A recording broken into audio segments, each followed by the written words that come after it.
The biggest thing that I've been realizing throughout the years, and I'm pretty sure you know this, that all of us, like, we've been bamboozled with these ideas of, oh, Ukrainian or Russian or English or Scottish or this and that, and we all have a common enemy, bro. You know what I'm saying? If Oh, we 100%. Yeah, of course. if And we we are. go, yeah, Go on, sorry. if we really, if we really go back and really start digging, man, we all one people, my brother. You know what I'm saying? Yeah.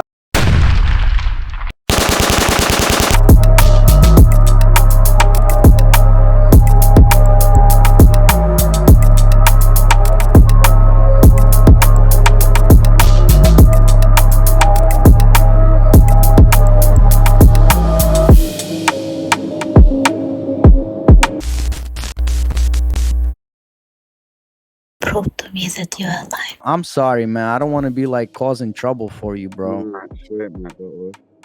But this is like super super freaking interesting, man.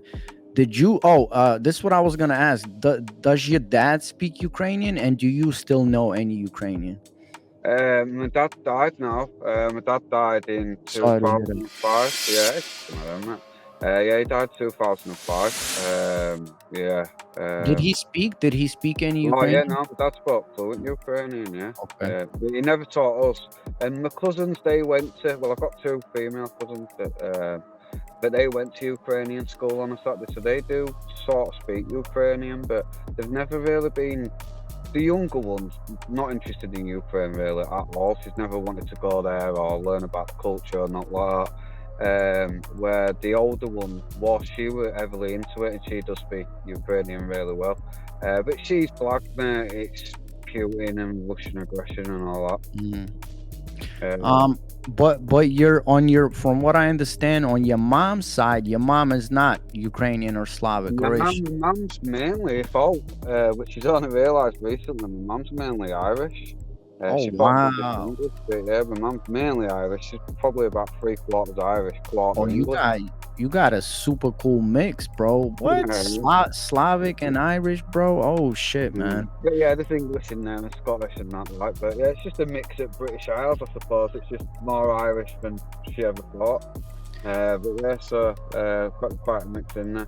But Did, yeah, did unfortunately, none of my brothers or sisters, none of us speak Ukrainian. We know bits and bobs. Not I'm gonna embarrass myself trying to say like, you know, but Nice. Okay. we do know stuff because she's obviously gonna pick up the over the years because it, like I say, it was a big part of my dad's life, so it's gonna hold Mhm. up to his kids, innit? This is what's super interesting to me about you. Um, how did you get introduced to the idea of Slavs versus the idea of Ukrainian? Because you, like, this is how we started talking. You knew about Paramonov, you knew about a lot of the stuff that's going on in the neo Slavic movement. Like, how did that happen in your life, man? Just watching videos and sort of researching. That's something I've always been sort of interested about because I guess for me, I've always liked history. I've always been interested in how the world works. So from a young kid, I've sort of seeked that knowledge, if you get what I mean. Now, Yes, a sir. lot of the time, it comes from TV and sort of books I could get through school and stuff, and asking people. So just try and sort of work out what's going on. It's interesting, isn't it? Especially sort of periods like what that my granddad lived through. You know, what would it have been? What really went on? So just gone on and sort of read different books and watched loads of different videos and sort of learnt stuff as I've gone along. But what was your first introduction into the idea that there are Slavic Vedas, that there is this whole neo movement that's going on, that maybe the Ukrainian part of the history is not complete, maybe, like, like, when did that introduction happen for you, man? Do you remember? Um, Was there a point, or did it happen like gradually, man? no, yeah, I'd say it's gradually over time because it's loads of different viewpoints. Because obviously, some people they might like present some information to you. You take what's right for you and what you don't, what's not, and it's sort of building that puzzle along the way till you sort of get to a point which potentially will change. You know, it's like you think how how you thought things worked 10 years ago to how you think today, in general, for most people, I'm guessing it's going to be totally different. So yeah, for me, getting brought up nationalistic, because I suppose I ended up becoming quite nationalistic to both, nationalistic to being British and English, and Hmm. nationalistic to being Ukrainian, because especially by the time I was like 15, 16, because I suppose in theory I'm mixed race. I'm not really either. I'm not really English, but I'm not Hmm. really Ukrainian because I'm mixed race. Which not so much for me. My older brother, when he'd had contact with other Ukrainian kids, like Ukrainian club, they all used to take Mickey out of him because his mum were English. Do you know what I mean? It's funny him saying that, because I can imagine, because it could be like that, the kids there, like Ukrainian camp and stuff like that. Because it was quite nationalistic, and I'm proud to be, Ukrainian. But yeah, so coming in to learn that a lot of that's a lie, but just not just Ukraine, but Britain itself. All that's built on a lie, and you've gone to find truth of what's really gone on, and it's a lot different in it Yeah, for but what's being fed to you from a kid. the reason I'm asking is because most of the information, 99.9% of information that exists about the Slavic Vedas and about, like, Paramonovi, it's all in Oh, so Russian. It's all yeah, in so Russian. How mainly. did you how did you find it, bro? No, no, so Paramanov will come from that New Earth channel. A lady called Sylvie does it. I really recommend her. I mean, I'm not saying everything she says is true, but neither is she, in all fairness. But she does present a lot of really interesting information, and that's where I found out about Paramanov. And then I've gone on, obviously, tried to research him myself. The only way to do that is to translate articles that I found about him, and try and translate videos off of Google Translate on YouTube, but it's crap because it don't keep up with what it says. It It misses stuff, doesn't. so you don't get a good understanding of what they're saying, really. Hmm. It's lost in translation. So that's So why when I thought I started listening to your channel, and I thought, what, I bet this guy knows about it. So that's why I asked, because obviously for me, I don't speak the language, which I'm gutted about now. I well wish I spoke Russian and Ukrainian. I wish I Mhm. spoke Russian, because I've met loads of good Russian people, in my time, because I've travelled around a lot and I've been a salesman. So I've met a lot of different people, and in general, pretty much every Russian person I've met have been absolutely sound. Really got Mhm. along with them really well. Especially because I found a lot of the Russians who I met, they spoke English, Mhm. where a lot of the Ukrainians, if they were born in Ukraine, they didn't speak English. Mhm. So you're at a language barrier, and you can't ever get to know them because you don't speak the same language. Yeah, man. Like, the biggest thing that, like, freaking I'm trying to promote, and the biggest thing that I've been realizing throughout the years, and I'm pretty sure you know this, that all of us, like, we've been bamboozled with these ideas of, oh, Ukrainian or Russian or English or Scottish or this and that, and we all have a common enemy, bro. You know what I'm saying? If Oh, we 100%. Yeah, yeah, yeah, of course. if And we we have go yeah, gone, sorry. if we really, if we really go back and really start digging, man, we all one people, my brother. You know what I'm Yeah, saying? Like, yeah. so, and There's so many, there's loads of interesting research out there, and I won't ever put my name to anything because I don't know if these things are true, but they're definitely interesting. And it is so much out there that everyone in Western Europe, everyone in Europe, all the sort of white people, we all stem from the same place and we spread out. We are literally all cousins, yes, but sir. that don't mean we're any different from any other people, like people who come from Middle East and stuff like that. I 100% think in my head at a time, especially Europe and the Middle East Muslims, what you class as Muslims, they were one people. Hmm. There were no problems. They helped each Yes, other. sir. They were one group. Yes, sir, man. So yeah, so from everything that I researched throughout my life is when, quote unquote, the Aryan Slavs or Aryans came out of Hyperborea, which was in, they say, in the North Pole. But if you would date it Yeah, as far as real history goes, and research, it happened around from 25,000 to 30,000 years ago. And what happened was that, those people, they split up, right, and they started to kind of evolve.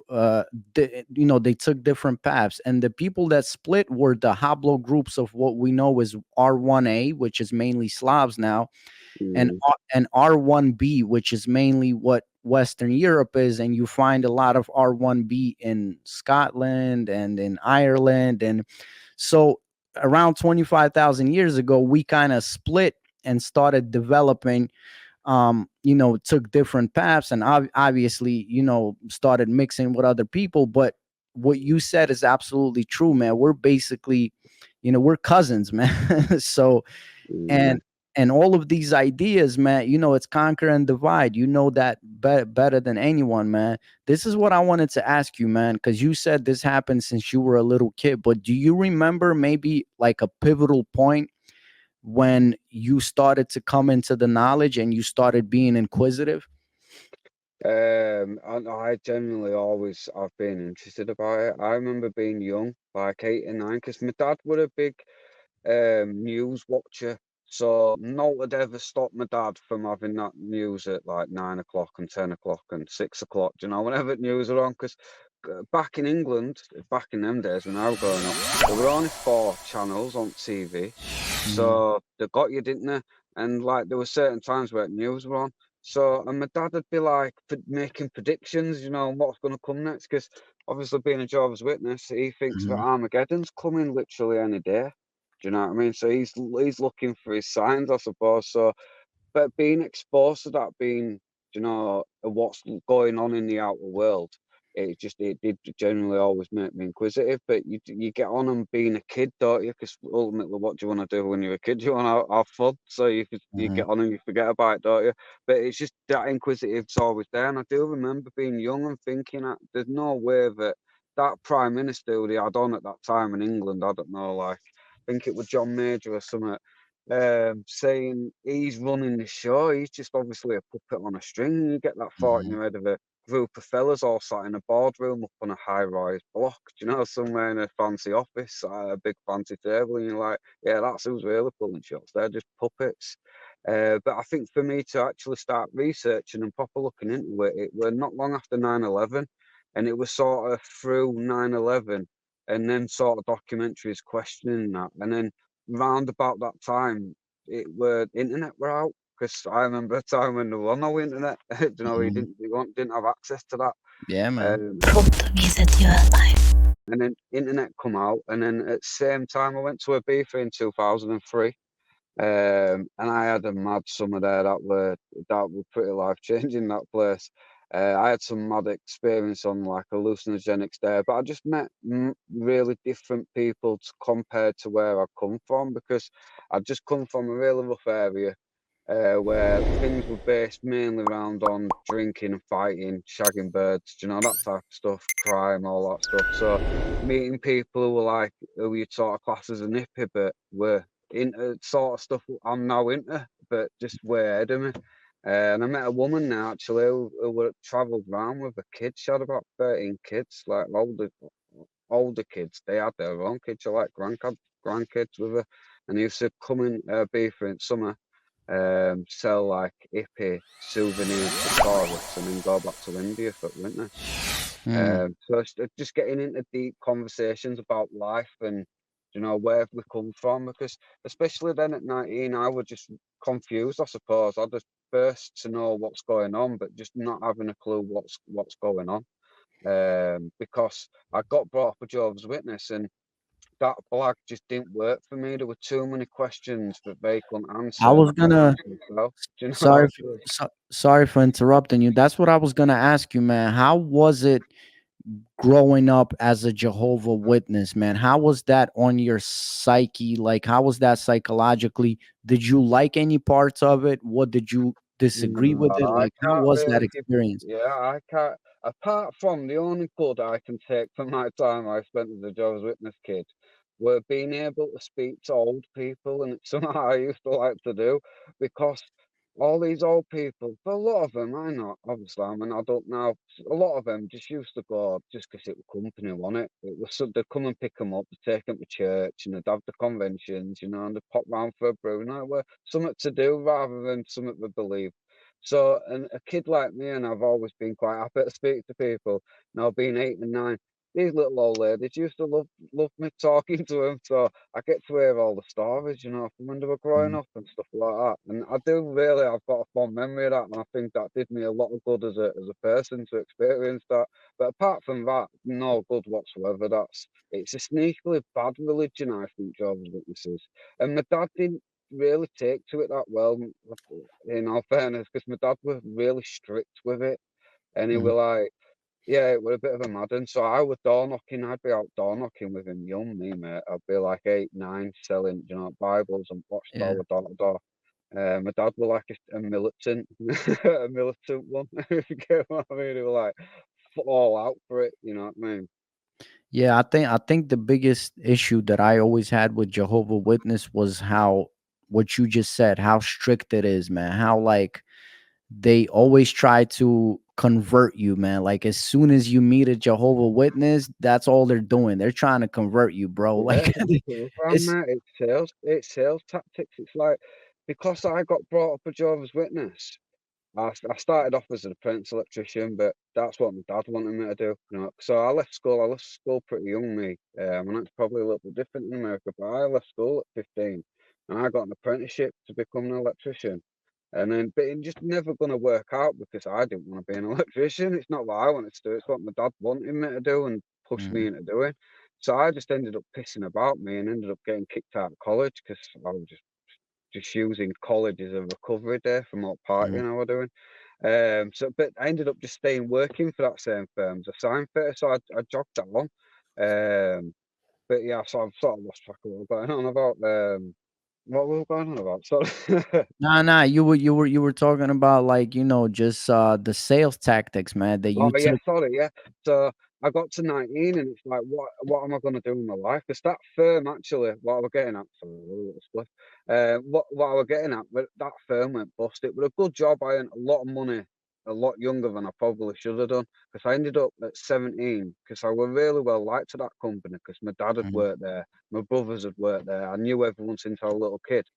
So I did actually know the job, but we were sign fitters, but I knew the job inside and out 'cause I'd spent so much time there. So when I was 17 and I got kicked out of college, I just become a fully paid sign fitter, which was pretty good money. Like I was probably coming out of about £1,000 a week. But Oh, like wow. 20 years ago in England, Wow. that That's young, real good. do you know what I mean? Yeah, it was like big dough. Now, don't get me wrong, I was grafting for it. You were out Monday to Friday, you didn't see home, but come on a weekend, I've got a wedge of cash, young. So obviously, it's like you just spent weekend partying, and then I was supposed to go to college on like a Monday, but I just, I just used that as a recovery day, and then I was back at it Mhm. working, other days. So I was working, but that firm went bust. So we're with my redundancy from that firm that I got off and did timeshare. I got off to Mhm. Lanzarote You first. you yeah. But yeah, so I ended up, that's the thing, I got to 19 and it was a bit like, what am I going to do in my life? Now I realised I could sell because I'd been taught how to sell by Jehovah's Witnesses. It's a Since you were a proper little sales kid, pitch. man. Yeah. Yeah, it's a proper sales. That's the thing is with Jehovah's Witnesses. They Wow. only talk about the Bible half at time. Other half at time, it's how you're going to get them.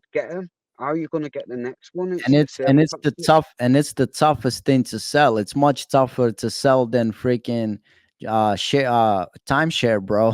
Like Yeah, well, thing is for me, I was young, so my dad realised I could sell. And back in them days, when I was young, they actually sold the stuff, so you took money off of them, and you had to go in and mm, cash your money in, Kingdom Hall and get more stock and stuff like that. So, my dad, obviously, it's a competition between Jehovah's Witnesses on who's selling most. So obviously, my dad knowing I can do it, I used to go out selling, and God, my dad could sit in his car on some streets where it were just old women, and I'd just bounce down from door to door, selling them all you had watchtowers you and you you Bibles and that, warming them up for a Bible because Bible were like the big purchase item. You know yeah, what I you had the little hustler in you, bro. mean? But This yeah, but if you look at Jehovah's Witnesses, what got Jehovah's Witnesses really big were a guy called Rutherford. And Rutherford he were in 20s. He took control of Jehovah's Witnesses in 20s. And he was a big, massive like sales and marketing guru. Mhm. It's like one of the the sort of fathers of modern day sales tactics. Mm-hmm. And then boom, that's it. And because his big slogan, "More people here today will never die," because the Armageddon's Mm. that close. Do you know what I mean? And like Scared, it's coming back. scared the shit out of the people like right away, bro.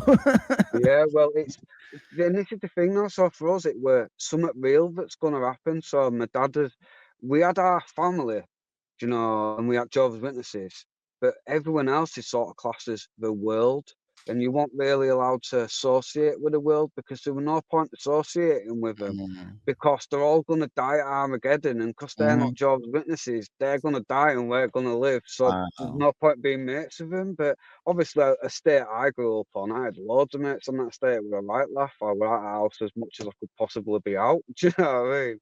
With my mates running around, having a great time. This is So it was mad to think that, oh no, way, they're all gonna die and their mums are gonna they're all dead soon. Do you know what I mean? It was a bit of an head fuck if you think about it for a kid to be thinking like that. Do you yeah, know what I mean? this is what I wanted to ask you, man. Now that you're an adult, how do you think that impacts a child thinking that way, man? Like how did that impact you psychologically, man? Well, what I've seen with for the era, because I suppose it's going to be different for each eras.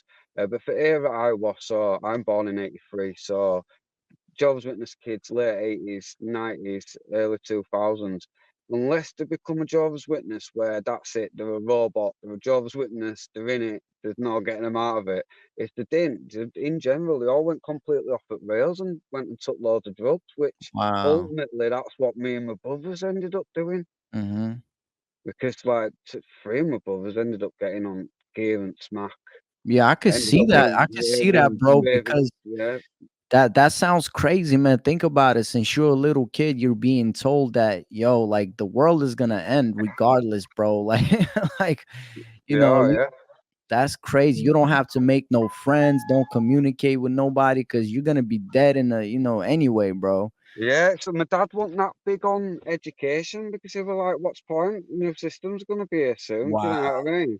And he wasn't that big. He won't push us like they weren't asked about schooling in any way, shape, or form. It's like in my high school years. So in England, you got to high school for 5 years, from year 7 to year 11. Mhm. In that full time, and I never once went to a parents' evening because I managed to blag them and teachers for full 5 years. Now, when I spoke to other people, there what not one parents' evening all that time because normally they'll force your parents down, you know, so they can tell you Yeah, that you're being naughty. But I managed to use the religion with the teachers to yeah, my advantage because especially when I went in '90s, it was the early days of the political correctness, you know, because when yeah, Labour got in, yeah. so Labour government got in, I think it was like '95, '96, and that's the sort of start of like political correctness. So teachers, if I were being discriminated against because I'm a Jehovah's Witness, I could just do what I want and say, "Nah, I can't learn this because it goes against my religion. So I'm just gonna have to go out of the room and go, you know, exclusion class." And I could just exclude myself. So I took advantage of that being a Mhm. kid. Do you know what I mean? Especially a kid who'd learnt sales. Do you know what I mean? Yeah, yeah. You use it on teachers, though. But no, it was mad, and I have seen it. Most people did go off at rails, and it is funny because I suppose you give up on this life because Mm. there's no point because it's all going to end, and it was not just us, the people around us believe that as well. Do you know what I mean? So you're getting that validation. You know, you're going to fucking 4-day conventions from 9 in the morning till 6 o'clock at night, just talking about it. Do you know what I mean?